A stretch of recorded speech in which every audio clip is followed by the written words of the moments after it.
Merci pour l'invitation de venir au Québec en plein hiver. Ça fait longtemps depuis que je suis ici. C'était, je pense, il y a 15 ans, la dernière fois que j'étais ici, lorsque j'étais avec le ministère. Vous m'avez dit que peut-être je peux parler un peu des négociations. Je suis désolé de vous décevoir parce que je suis plus fonctionnaire. Alors, j'ai aucune idée exactement ce qui se passe dans les négociations, mais j'espère faire des commentaires sur le processus, sur les négociations qui sont dans le domaine public au moins.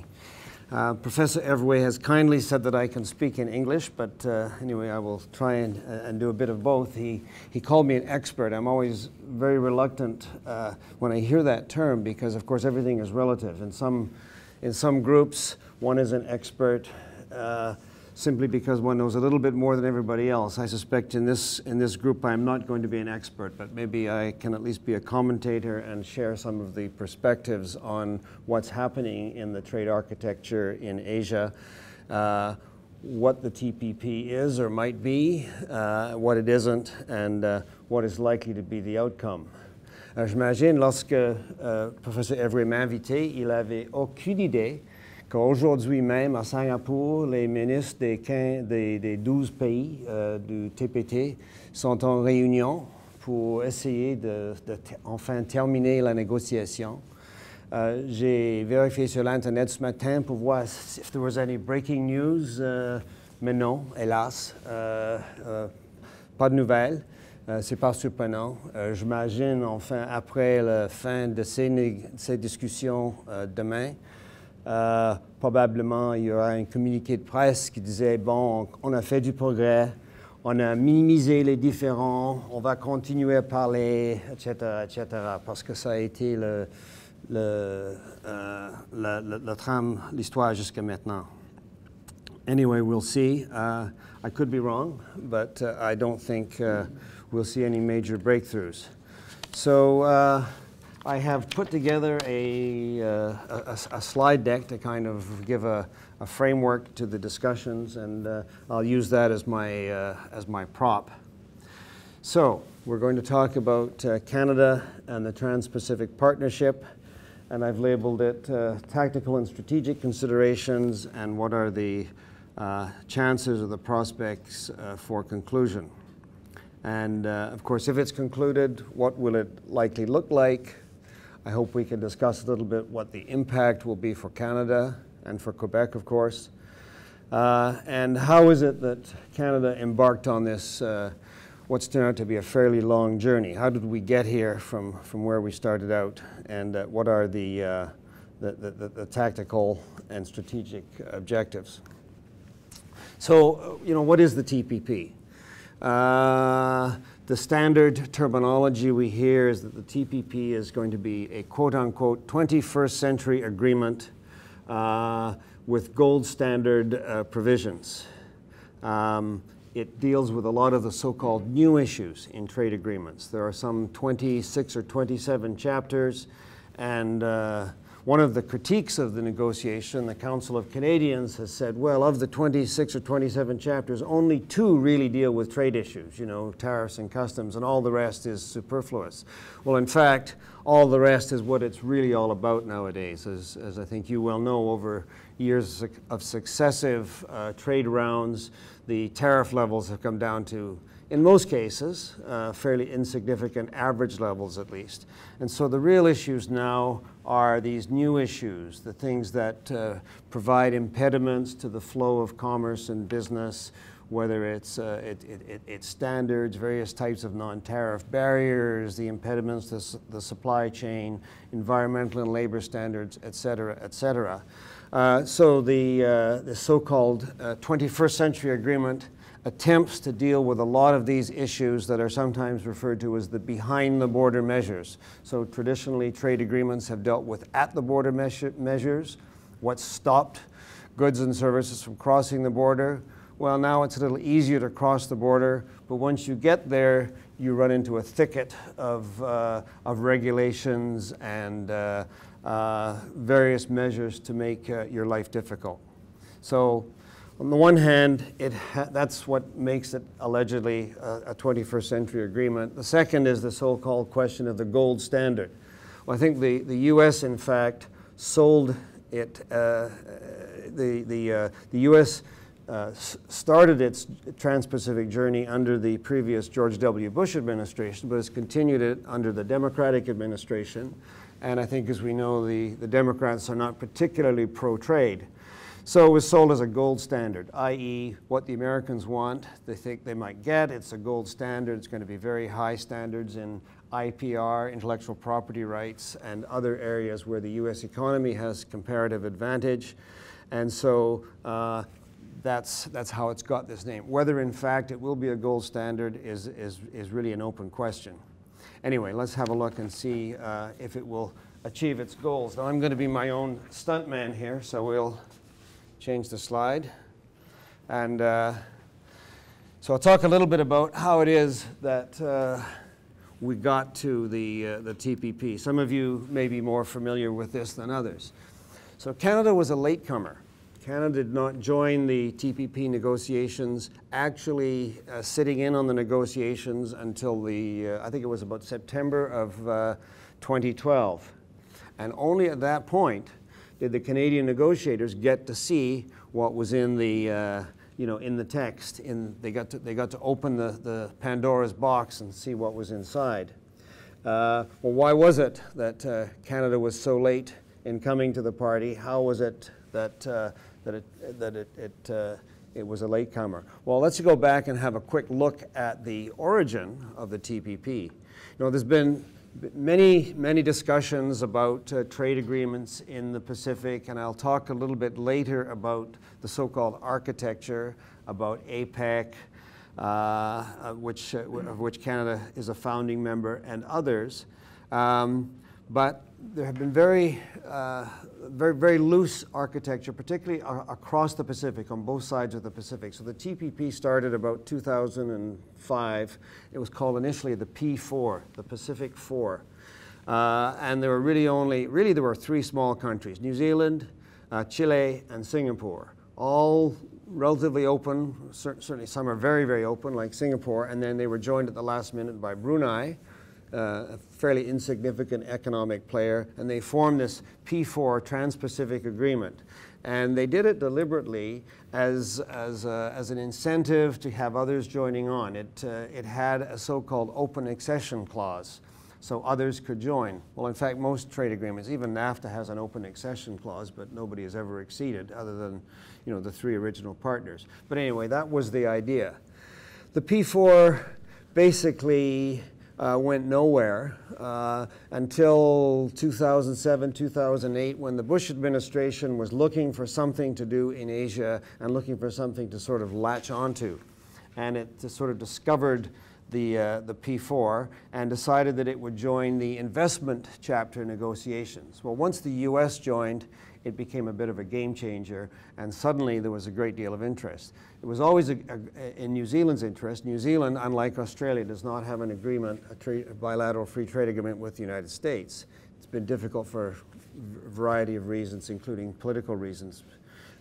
So New Zealand was very keen on this.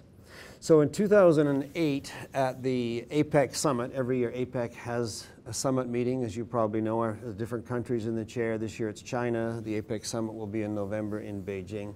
Anyway, in 2008, the APEC summit was in Lima, Peru, and there was this great flurry of excitement as various countries acceded, i.e. they basically declared they were going to join the P4, the P5, and it became known as the TPP. So Peru stuck up its hand because Chile was a member. Australia joined.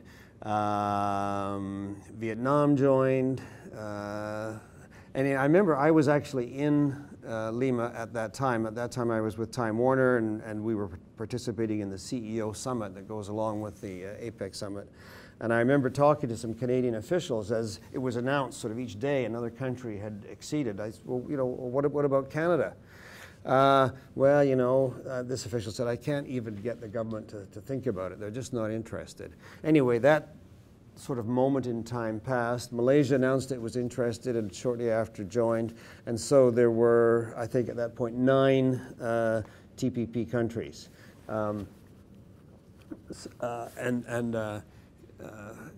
Canada, Mexico, and Japan, who are the current members, were not at that point, had not at that point joined. Oh, you'll do it. Okay, thank you. Okay. So just hit all the buttons and it'll bring them down. Yeah. One more. Okay, good. Thank you. Okay, so let's look a little bit about why Canada was late in joining. So I've listed a few points there. So first of all, political indifference. Well, you will remember the period from 2005 until 2011, we had a series of 3 or 4 minority governments. Minority governments tend to be focused on survival. Large initiatives, international initiatives, are not usually part of the script, and that was certainly true in Canada's case. And once the Conservatives came to power, I think they were feeling their way. You may recall the early uncertain starts with China. We were going to put China in the penalty box. We weren't going to talk to them. And then I think we learned fairly quickly that you talk to the Chinese on whatever terms they decide they like to talk to you on, and subsequently Canada has changed its position. But in those early days, the government wasn't particularly interested in what was going on. And there were a couple of other reasons as well. Of course, there were some politically sensitive questions, sacred cows, if I could use that term. So every country has defensive interests. One of ours, as you'll be well aware, being in Quebec, is the agriculture supply managed sector, particularly in dairy. There were other sensitive sectors, the automotive industry, very important in Ontario. So there wasn't a great groundswell of enthusiasm to join a negotiation which might have to put some of these issues on the table, so it was easy to put it off. And then, of course, there were the rules of entry. So once the original 8, then joined by so that's right, it would be 8. There was the 4, there was the US, then there was Peru, Australia, and Vietnam made 8. Malaysia came in as 9. They had started their negotiations, round after round. You table the text, and basically the US put out the template, and then others would look at it and reserve and so forth. But the rules were, well, if you come in late, you can't just suddenly open everything up again. You have to accept what we've already agreed upon. And of course, if you're not part of the negotiations, you don't know what's being agreed upon. So I remember talking to Ed Fast at one point, and he said, "Oh, we're not going to sign on to that. We're not just going to take a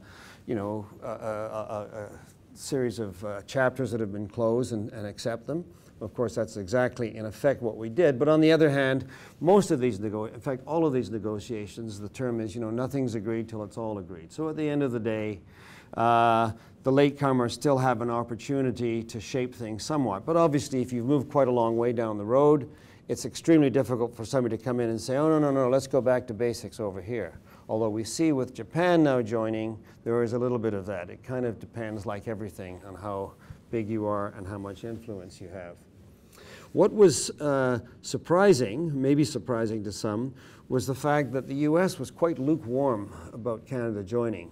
And the US, because of the size of its economy, frankly, because it is the motive power behind this for the obvious reasons that most of the countries, or all of the countries involved, want to either get or keep their access, or their preferred access to the US market. So the US has a disproportionate degree of influence.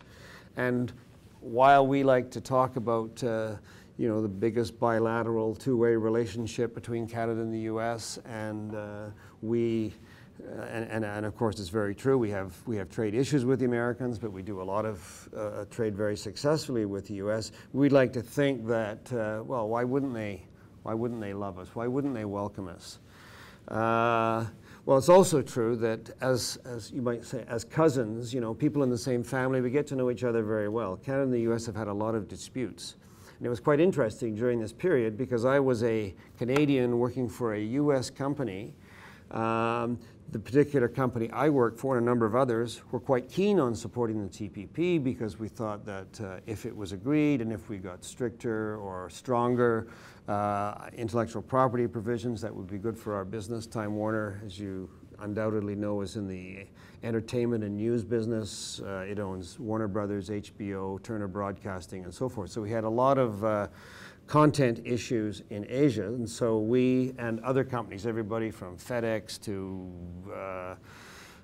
insurance companies, Citibank, I mean, you name it, the big American companies who were doing business in Asia thought this was a good idea because it would strengthen the rules for doing business in Asia in areas that would be advantageous to business, and particularly American business. So while I obviously never sat in on any negotiations, we had lots of discussions with the US government, and I heard people at some point saying, oh God, you know, we let the Canadians in, it's going to be all kinds of issues, all that touchy-feely cultural industry stuff, and you know, it's just going to complicate things. So they weren't particularly helpful. In fact, it took some pretty strenuous lobbying on the part of the Canadian government at the end to turn the US government around. And one of the groups that was on the side of Canada joining was the US Chamber of Commerce. And that, of course, is because there are lots of companies on both sides of the border, US companies on both sides of the border that operate in a North American market with integrated supply chains. And the last thing they wanted was to have a new deal in which Canada was excluded. Anyway, so Canada finally was brought on board. And the final was New Zealand's opposition. New Zealand's a pretty small market economy. It's only, I mean, it's hard to believe that the population in New Zealand is only about half the size of the population of Hong Kong. It's about 4 million people, about the same number of people as in BC, my home province. But anyway, it's, you know, New Zealand is a very open market. They went through their transition a few years ago. They had this so-called dress code that they talked about. That's the Tim Gross, the trade minister. The dress code meaning if you want to join the country club, you've got to adopt the dress code. And the dress code means you've got to put everything on the table, including the dairy industry. So they weren't very helpful either. What happened, of course, is that at the end of the day, the Americans leaned on them, and so they agreed. Okay, so can we move to the next slide, please? So what was it that, that led to the change? Well, there were a couple of things. The government, as I say, had been in power a little bit longer. The economic situation certainly changed things. I mean, it was great to be hitched to the strongest economy in the world until the strongest economy in the world went into free fall in 2008. So people started looking around, and those of us like Professor Hervouet and others who have been active in Asia for many years have often said, well, you know, Canada needs to balance things off. We need to have more than one string to our violin.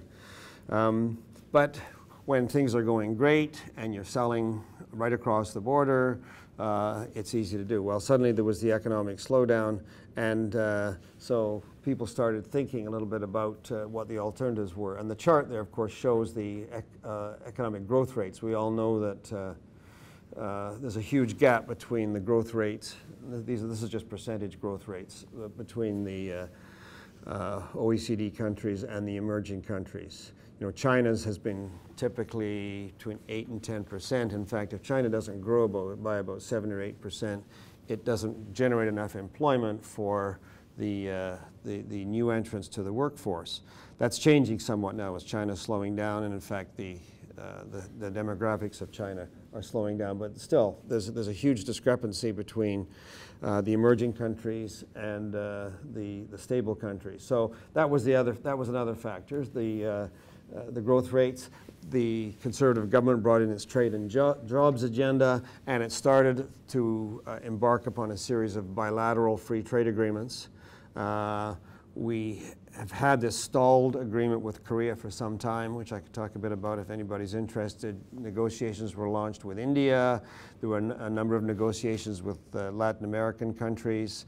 The Canada-EU agreement was started. We've started the beyond the border issues with the US, and the TPP was one of them. So could you just go to the next slide, please? So there was this reawakening to Asian potential. Now what this slide shows is what's happened over the last decade or so in terms of Canadian exports. So as we know, we've always been hitched to the U.S. Horse for a long time. I mean, way back the so-called third option, you know, there was concern about how many of Canada's eggs were in the U.S. basket. Well, after NAFTA, mid-90s, the share of Canada-U.S. trade, or the share of the U.S. market in Canada's overall trade pattern continued to increase, to reaching, as we can see, the mid-80s, mid-80%, pushing 90% by the year 2000. What has happened, and there are a variety of reasons to explain it, and I'm sure some of our colleagues here may have views, but that share now has dropped to a still quite astounding 75%. But what's interesting is that the share of exports to Asia has doubled during that period. So we see a trend. Whether that trend will continue, I don't know. A trend is just that, a trend. But that was another factor, of course, in letting the government look more specifically towards opening up to the TPP. So what happened when the government started to change its position, it was actually announced at the APEC summit in Honolulu in 2011. And as a matter of fact, I remember I had a meeting with just a small group of people with Ed Fast the day before, and again he repeated the line, we're not going to sign on to this because we don't know what's in it and so forth. Later that day we met the Prime Minister, and the Prime Minister had a meeting with President Obama the next day, and he started to talk, you could sort of see a little bit of a shift. At that point, Mexico had also announced that it wanted in. It was now interested in the TPP. Of course, once Mexico became in, it became a bit of a game changer. And the next day, Harper and Obama had their meeting. What they talked about, I have no idea, but it was at that meeting that the President, way back in 2011, said, I'm not going to move on Keystone XL. And at the same time, he kind of gave an orange light, a green light, approval in principle of Canada's desire to join. So whether the two were linked, I don't know. But anyway, at that point, Canada was welcomed. So Mexico was in, Canada was in, sort of. Then there was a process that had to be gone through. The U.S., even though it's the big player, doesn't get to call all the shots. And so Trade Minister Fast embarked on he really racked up his frequent flyer miles. He went to every TPP capital sort of to talk bilaterally, you know, to get people on side, to talk about what Canada would do, how everything was going to be on the table, et cetera, et cetera. New Zealand accepted the U.S. position, and of course, finally Canada was accepted. So there was another summit, I think it was a G20 summit in Los Cabos, and Canada and Mexico, it was to be announced that they were both welcome to join the TPP. Well, on the Sunday, Mexico was announced, but Canada wasn't. Everybody wondered, what's going on? Well, there was obviously some sort of glitch, and the next day it was announced that Canada was welcome. But then, of course, there was a process that had to be gone through. The other countries were fine, but in the U.S., there had to be a 3-month period of review by Congress, a formal notification. So once that was done, Canada joined in September of 2012. Can we go to the next slide, please? So, we're in. What does it mean for Canada, and what are the tactical issues, as I put them? Tactical in the sense that these are shorter term, you could say are immediate gains, maybe a bit more quantifiable. Well, there are a number of areas why Canada needed to be in, and the first of these, of course, is NAFTA. I remember back in 1994, I had originally been part of the Trade Negotiations Office back in the late 80s when we negotiated the Canada-US FTA, which of course was a sea change in trade policy for Canada. Quebec, by the way, was extremely supportive of that. Jake Warren was the chief Quebec representative at that time. Well, then NAFTA came along. You know, the U.S. wanted to do its deal with NAFTA. Canada kind of came into NAFTA more as a defensive move than anything else to protect the gains that it had. And in fact, that's also relevant today. So if the U.S. is talking to a number of economies out there, at that time Japan wasn't in, but there was an expectation that Japan would join, which it has, and, you know, potentially Korea.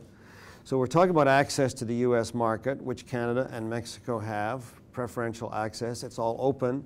Well, Canada had better be at that table, or deals could be cut that could, at the end of the day, cut across the sort of issues that we have. We have a lot of bilateral issues with the U.S. that still need to be resolved, but still NAFTA provides a framework. So that's probably one of the main tactical considerations. You might almost say it was defensive to protect the gains, but as NAFTA moves forward, if it is changed under the TPP negotiations, Canada will be there. It's interesting how these negotiations are going. Although there are 12 countries, there are a lot of bilateral negotiations that are going on, people working one-on-one, where some of the other countries want to do it all together. For the U.S., NAFTA was also a consideration. NAFTA is very much a dirty word in the U.S., at least amongst the Democrats. You know, NAFTA is seen as the movement of jobs south of the border. And of course, there is some data to support that. Certainly, if you look at the automotive industry, Mexico has now surpassed Canada as a producer of automotive products.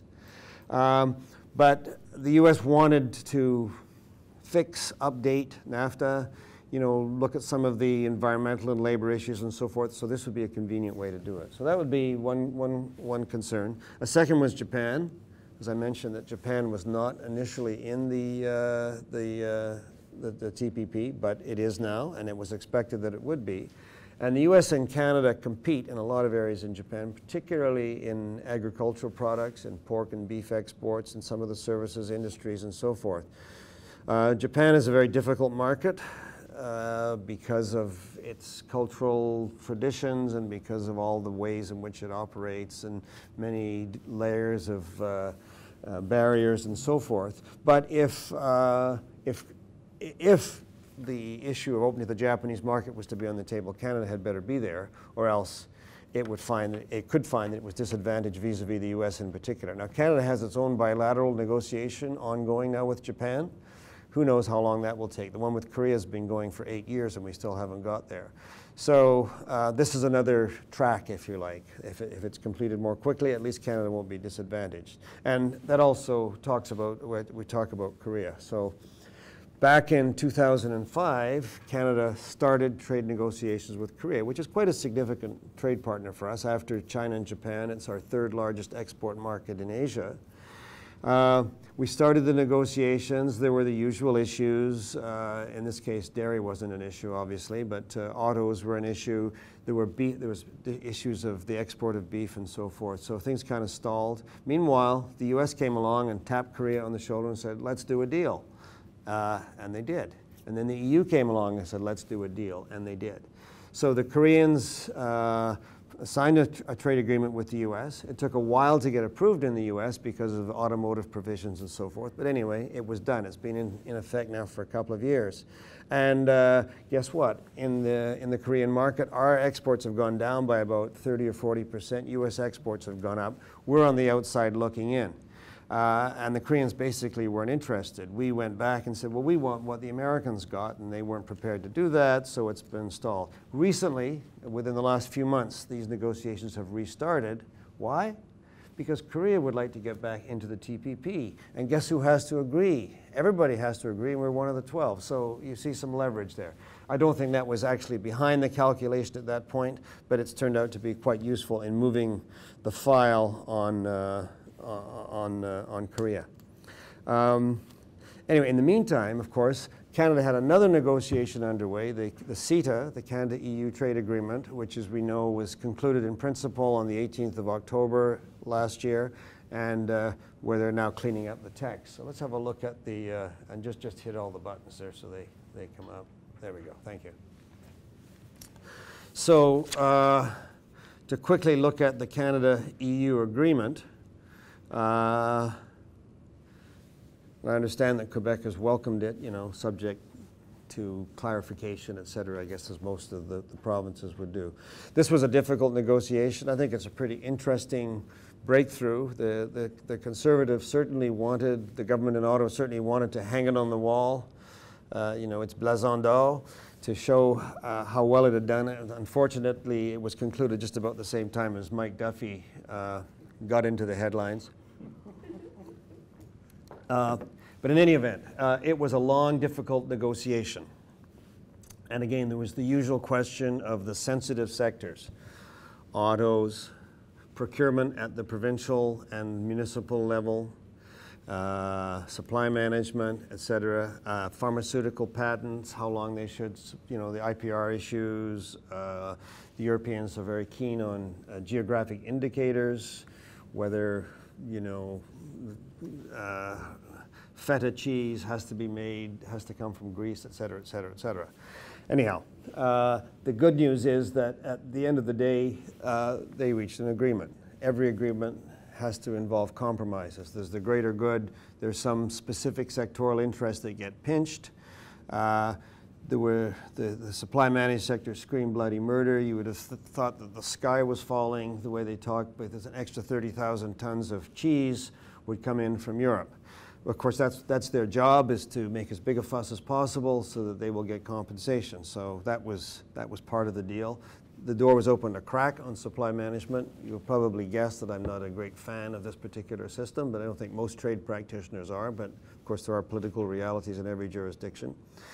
It was open to crack, and the industry wants to be compensated and bought off, and I guess some kind of solution will be found. It's particularly sensitive in Quebec, not only in Quebec, but it's a very influential industry here, as you probably are aware.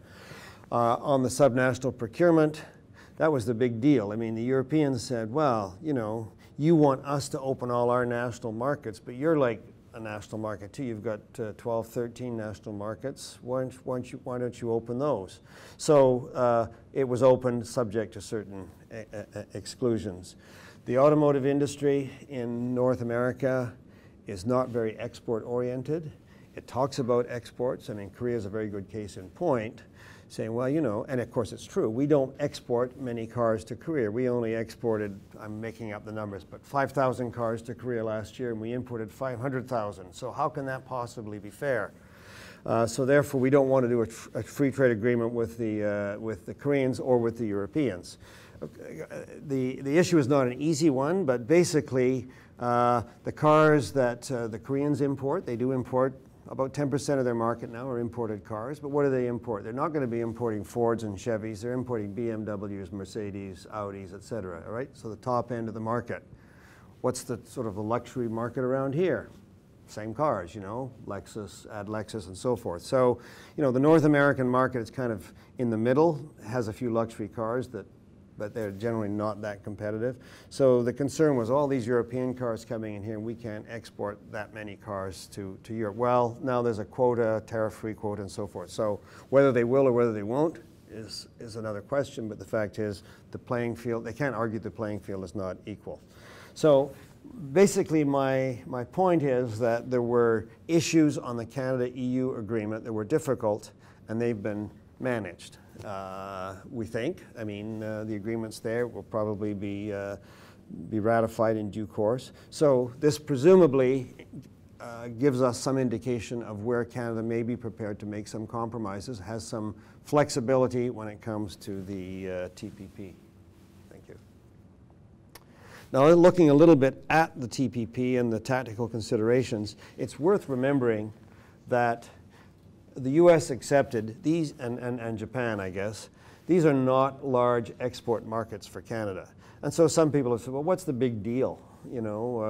Singapore, Chile, New Zealand, and so forth, Vietnam, Malaysia. These aren't very big markets, and they're not very big markets. The biggest export market for us is Japan, and as I pointed out, it's important that we be at the table so we're not disadvantaged vis-a-vis Japan. Mexico is a huge partner, but of course, most of it is imports. The rest are quite small. So let's not, let's not pretend that they're huge markets. The point, I think, is that Canada doesn't want to be excluded. It wants to be there on the same level as anybody else, particularly vis-a-vis our large partners. But also, there is going to be a global impact on the TPP. If the TPP is concluded and Canada is not part of it, there's potential for trade diversion. there's a very interesting series of articles written by a couple of academics in the U.S. Peter Petrie, who's at the Brookings Institution. Well, actually, he's at a university, but he's written for the Brookings Institution, and Michael Plummer. And they've done, they're economists, right? So they've run their economic models and so forth. What happens if the TPP's included on the countries that are in it and the countries that are not in it, the so-called Asian track, which I'll talk about in a minute, the RCEP, and then what if the two come together? But it shows that for Canada, they've sort of tracked economic gains. And the economic gains are not just we get to export more, it's that we open up our economy a bit more too, and there are gains internally within our economy. If we got rid of the supply managed sector in dairy, for example, it would mean an extra $500 in the pocket of every Canadian family, which could be spent on other things more productively and so forth from a global economic modeling point of view. Anyway, it predicts a $10 billion increase income gains in Canada, which is about half of 1% of the economy by 2025. Other countries would see more significant gains. The larger the economy, generally the less the actual percentage gain. It would be 0.38% for the US, but as much as 2% for New Zealand and so forth. So there would be some global gains as well. The next slide, please. What about Quebec? I was told this question would be asked, so I had to give a little bit of thought to it. So if we look at Quebec's exports, Quebec's leading export is manufactured goods.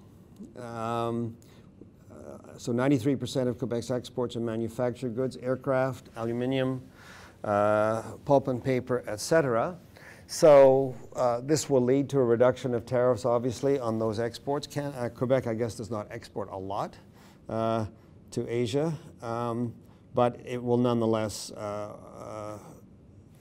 reduce tariffs on areas where Quebec has a competitive advantage. It will open agricultural markets, so agricultural exports. Agriculture is one of the one of the three areas where Quebec actually exports more than it imports.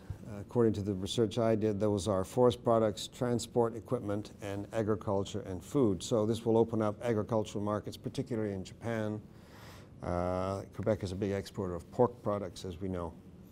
But more generally, of course, the TPP will remove a lot of regulatory barriers. These are the so-called behind-the-borders measures, where whether it's in insurance or investment, IPR issues and so forth. So Quebec, like everybody else, Quebec companies, like everybody else, will benefit from those, whether it's La Caisse or the banks and others. And this, the same, of course, for investment as well.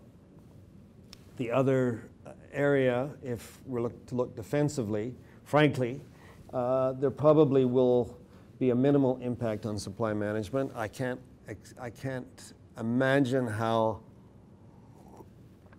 it could be excluded entirely, because the only scenario under which it would be excluded, I guess, is if the U.S.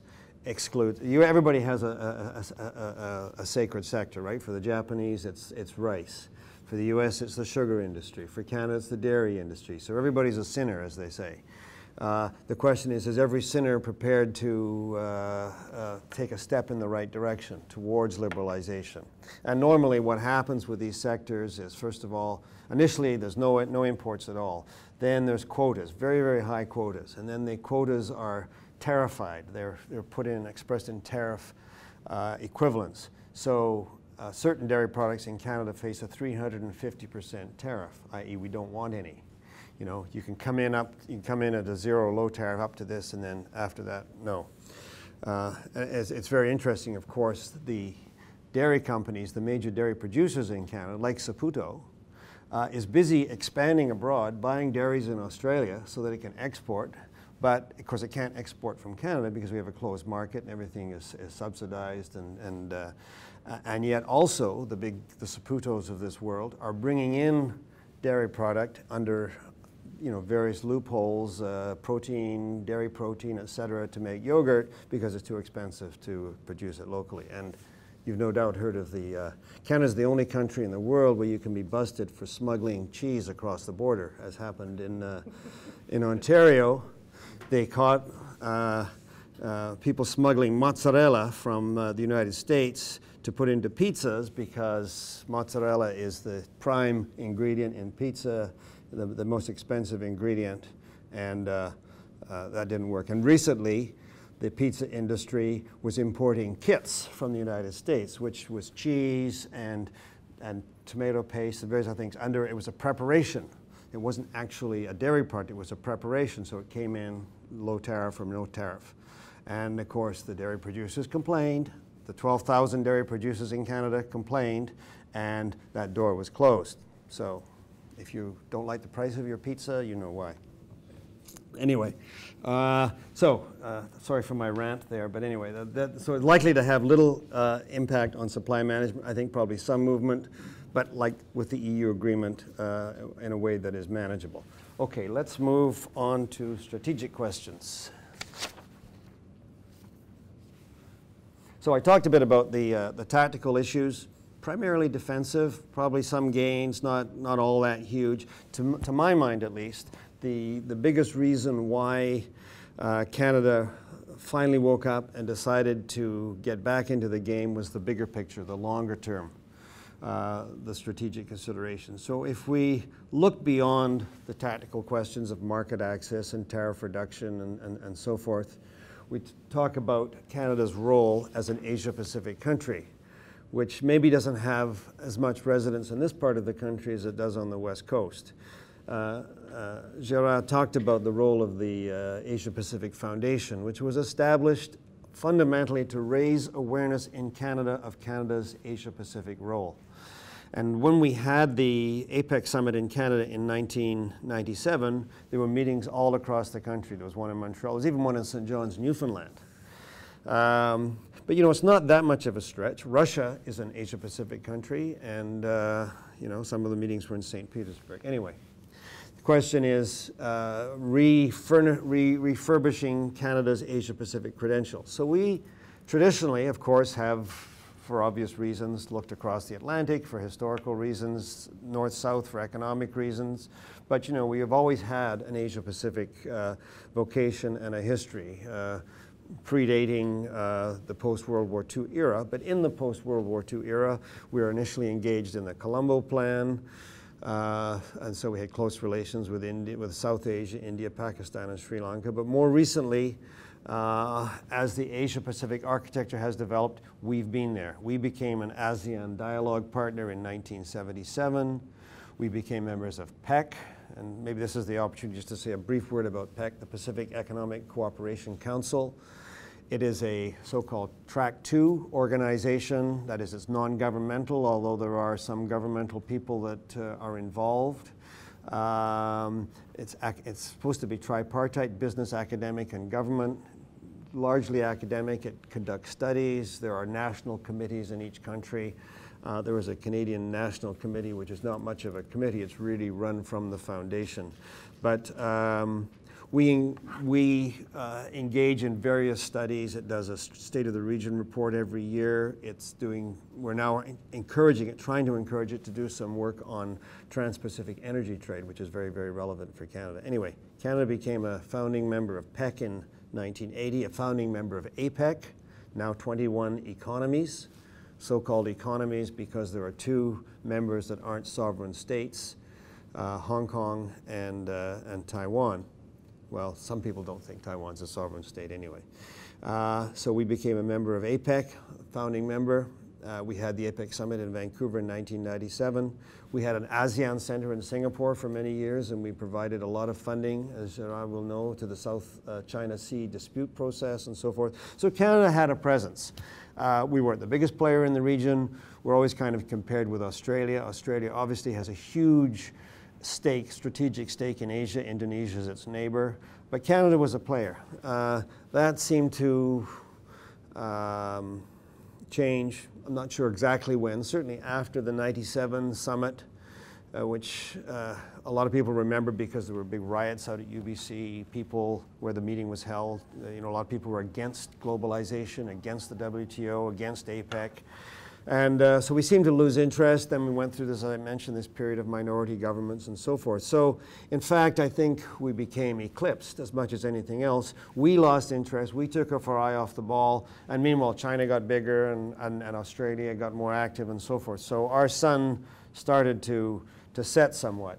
So really, this is a way for Canada to get back in the game. The TPP is a chance to reestablish our credentials, to get a foothold again in Asia, to make a long-term commitment. If we get tied into it, it's going to be long-term. So I think that's important. That's also partially why the U.S. went into the TPP. It wasn't necessarily economic. The U.S. has what originally was called its pivot to Asia, whatever a pivot is. Now sometimes it's called a rebalancing toward Asia, moving more physical assets, defense assets to the Asia Pacific, greater focus on Asia. Why? Well, one word could answer that. That's China. But anyway, so this is an opportunity for Canada to re-engage. We are interested now in the East Asia Summit, which is a new sort of informal forum that is being developed, which is the 10 ASEAN countries, the 6 ASEAN partners, which are China, Japan, Korea, Australia, New Zealand, and India. That makes 16. The United States recently became an EAS member, 17. Russia became an EAS member, that's 18. There's only one ASEAN dialogue member that's not a member of the EAS Summit, and of course that's Canada. So lately Canada started to say, well, what about us? And when the Secretary General of ASEAN was here in Canada last year, he said, well, nothing against Canada. Canada's a nice country. You haven't been around much lately. Why don't you he didn't say it exactly this way, but why don't you prove your longer-term commitment and then we can revisit it? So this is one way of doing it. Will it make a huge difference whether we're part of the EAS or not? I mean, right now it's sort of a talk shop, but again, it's sort of symbolic of our commitment to what is, I don't think anybody disagrees, going to be the fastest growing economic region globally in the 21st century. Okay, can we move next? So, on to strategic considerations. I'm going to throw a few acronyms at you here. The FTAAP, the Free Trade Area of Asia Pacific, the holy grail for trade practitioners in Asia. Now, some of you, I guess all of us ultimately are multilateralists. We know that the great increase in wealth globally that has been brought about since World War II has been because of multilateral trade liberalization. But as the easy stuff has been done, it's been getting more and more and more difficult. The Uruguay round was almost stillborn. The Doha Development Agenda is still just that, an agenda, not an agreement. And so, of course, faute de mieux, other countries have turned to bilateral agreements, plurilateral agreements, the ultimate argument being that if we can move to liberalize trade on a sectoral basis, eventually this will all come together and lay the foundation for a broader, fully multilateral deal. So the FTAAP, if it ever happens, would be one of those. And what would the FTAAP be? Well, basically, it would be all the countries of the Asia-Pacific region. It would bring China and the United States and Japan and India into one big agreement. So that would be a pretty remarkable achievement. So the only agreement that all those countries are in right now is the WTO. There is another, so we've talked about the TPP, the 12 countries that are proceeding with the TPP. They're now on to their 25th round of negotiations or whatever it is. About 2 or 3 years ago, another, I'm going to say competing, but some would say complementary, but let's say another parallel set of negotiations began called the RCEP, the Regional Comprehensive Economic Partnership. And what is the RCEP? It's a bit complicated. But ASEAN, these 10 countries, originally 6, now 10, so these are the Southeast Asian countries, Singapore, Indonesia, Malaysia, Thailand, the Philippines, and Brunei, to which were added Myanmar, Laos, Cambodia, and Vietnam. These 10 countries have their own internal free trade agreement. Doesn't work very well. They're at different stages of development. They talk more than they act, but nonetheless, it's sort of a focal point for trade liberalization in Asia. ASEAN's gone out and done a number of agreements. They've done this an ASEAN-China agreement, ASEAN-Japan, ASEAN-Korea, ASEAN-India, ASEAN-Australia, New Zealand. These aren't what are called typically very high-quality agreements. The coverage is fairly low. There's exclusions, long phase-in periods. You know, ASEAN is not like the United States. There's a series of developing countries other than Singapore. They don't want to move too fast. But anyway, the idea behind RCEP is to take all these agreements, these 5 agreements, and roll them into one. It's devilishly difficult because that means there have to be dialogue between India and China. And there's another little subset called CJK, China, Japan, Korea. But of course the Chinese and the Japanese aren't talking too much these days unless they're shouting at each other over some disputed island. So all this is very difficult, but it has started. They have had 3 rounds of negotiation. They've got working groups set up. They allege that they are going to have their text completed by the end of this year with a view to bring into effect in 2015. It won't happen. But you know, nonetheless, it's moving along, you know, at a measured pace, I guess I would say. So we have these 2 agreements. Now, the chart here, this is drawn again from Petrie and Plummer, and they've done a calculation as to what it would mean if just the TPP were negotiated, if the RCEP were negotiated, and if the FTAAP were negotiated. Well, it's a complicated chart, but I mean, for example, if just the TPP were negotiated, as I mentioned, it leads to global economic gains of around $300 billion. But it leads to significant trade diversion in the case of China, for example. So a lot of trade would be diverted away from China. So, you know, in the trade practitioners' world, trade diversion is bad. Trade creation, good. Trade diversion, not so good. The RCEP brings larger gains for the RCEP countries. It brings about $500 billion in gains. And in part, this is because they already have relatively high barriers. They'll be reducing their barriers. Countries like the US, because they already have low barriers, tend not to get the same sort of boost. But if you put the 2 together, you get almost $2 trillion worth of income gains. So, you know, the economist's thesis is that you put these 2 together, and this is really the gros lot, right? This is the bonanza. The question is, are these competing tracks? Are they complementary? How do they come together? And so on. The TPP is a so-called high ambition agreement. As I talked about gold standard, you know, the US would like to see even more stringent rules on IP, so-called TRIPS plus, you know, high degree of commitment, nothing off the table. RCEP is a little more loosey-goosey. And the question is, how can they be brought together? So at the PEC conference I was in Singapore, there was a lot of talk about what could Track 2, what could PEC and others do to help bring some crosswalks, maybe do some studies to talk about areas where there's commonalities. If the 2 are ever concluded separately, is there going to be enough common ground to bring them together? Excuse me. It's worth remembering, however, that 5 of the TPP countries are also in the RCEP. So, you know, it's not like each is operating in its own black box. But the big question is, how would China and the US come together? So TPP has been seen by some as a US plot to surround China, exclude China. The US is not in RCEP. China's the big guy in RCEP. Everybody wants access to the Chinese market. Will the 2 come together? And it's interesting that recently the Chinese and the Taiwanese in particular, want to get into something because they're not in RCEP or TPP or anything. So they're talking about getting into the TPP, but the Chinese haven't said no. The Chinese are studying it, and you know, are they prepared to take on the necessary level of discipline? You know, are they prepared to put state-owned enterprises on the table? The Vietnamese are in TPP, and that's a big issue for them. So we'll see, but it's not necessarily mutually exclusive. Please. So in terms of back to the TPP, I want to wind up so we have some time for some commentary. The negotiations, of course, are extremely complex amongst 12 countries, complicated by the recent entry of Japan.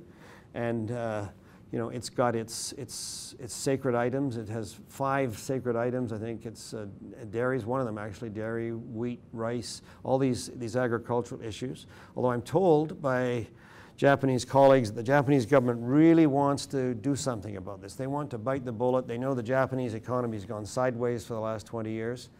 It needs reform. This is the way to do it. Just as China reformed by joining the WTO, the Japanese are prepared to do this. The average age of a farmer in Japan is 68. These farmers do not want to innovate. Japanese agriculture could survive and compete just as Canadian dairy sector could compete by going into niche markets, producing high-end rice for the sushi market, et cetera, but these farmers don't want to do this. So what they want to do is basically buy them off and get the land into the hand of younger, more innovative farmer entrepreneurs and deal with the issue that way.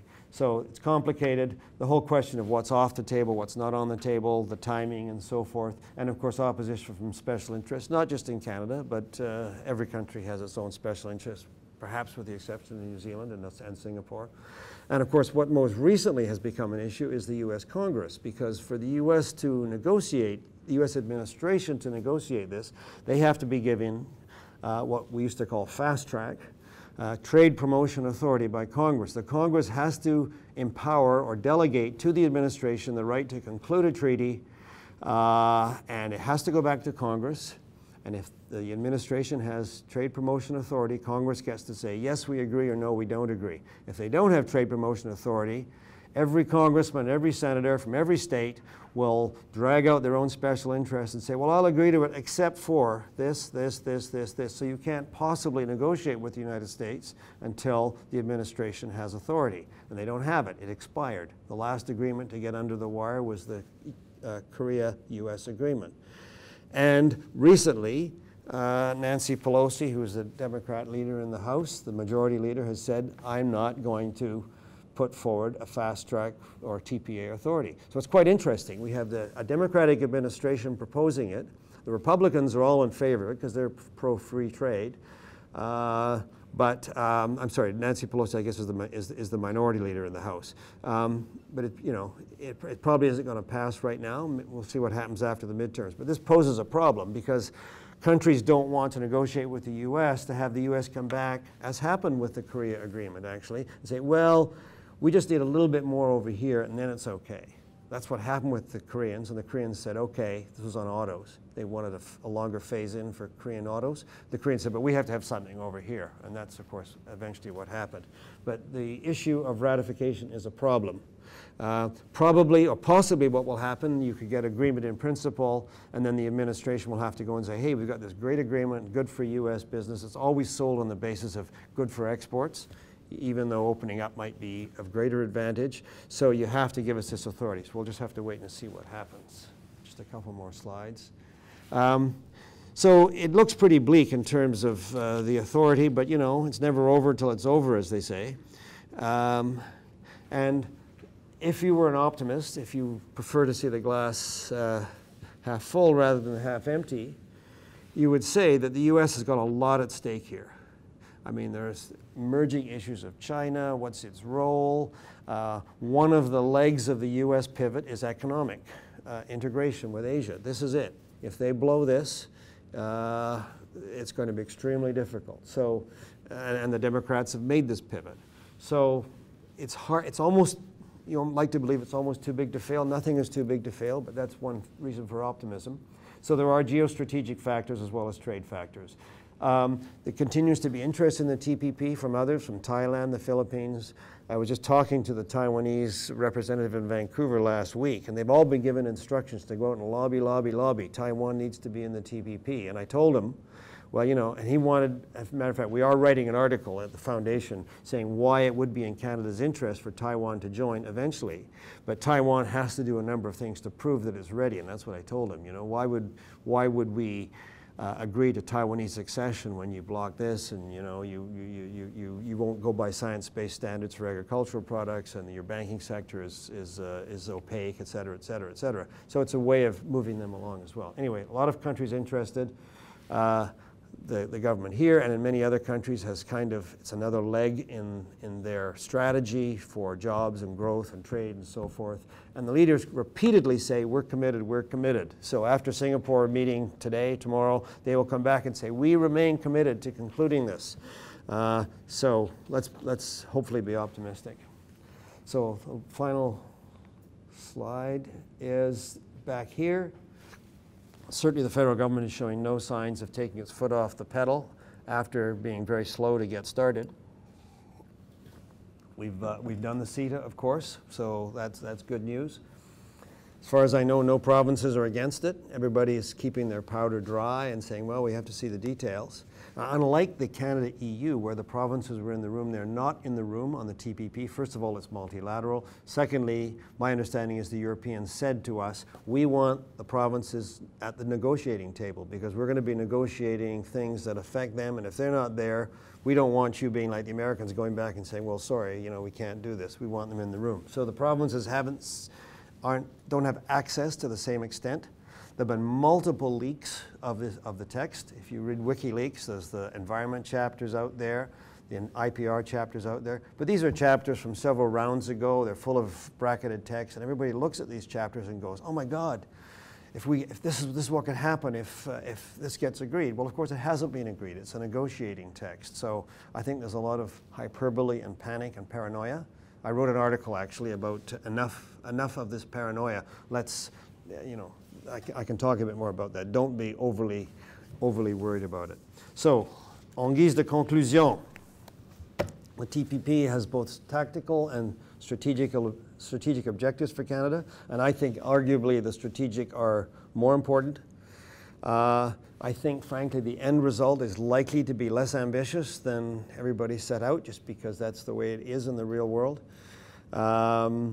It's possible that it'll be concluded. I think it maybe even likely it will be sort of tentatively concluded this year, although the ratification process is a problem. I don't think it'll be ratified this year in the US, so, you know, we're looking at next year. The immediate impact for Canada, as much as anything else, will be positive. It'll be a demonstration impact that we remain committed, that we can do trade agreements. There'll be modest gains because they are largely economic, but if Japan exceeds, this will lead to a restructuring of the Japanese economy, which would be good for everybody, for Canada, for Quebec, for everybody. It will also help us to keep NAFTA current. There's a lot of talk, you know, about Canada and Mexico, and you know, the TPP is not going to change a great deal, but nonetheless, we are both negotiating partners there.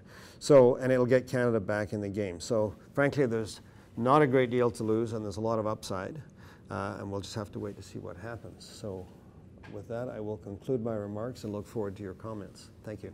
Thank you very much.